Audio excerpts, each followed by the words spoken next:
this video, we're going to demonstrate how to access the BEEST test cases.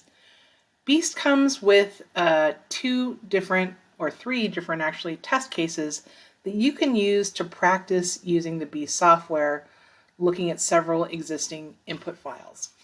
To access the test cases, you go to the File menu at the top left corner and pull down to where it says Load and Run Test Case. You'll see there's two options here. There's a test case and then there's an advanced test case.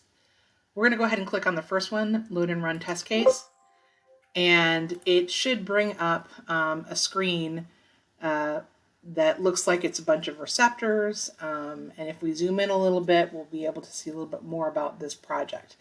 But this is an existing model run that we've already set up and we've already run. And there is an exercise associated with this tutorial, with this test case, if you'd like to learn more about how this particular setup was created. In order to access the tutorial, which kind of guides you through using the BEEST program altogether, what you'll do is go to the Help menu, and then you'll see that there are some test case instructions. The first one just says test case instructions. There's also instructions for our advanced test case, and there's a set of instructions for BEEST Express. So you can click on really any one of these, and it'll guide you through what's going on. Since I have the test case brought up, I'm going to go ahead and bring up the test case instructions. This is just going to be a PDF document with an example exercise that it will go through with you. This is really great for new users to the BEEST software.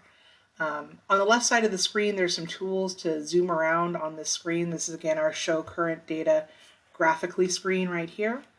If you click on this Zoom To button and then draw a box on the area you're interested in, you can zoom in and see what's going on.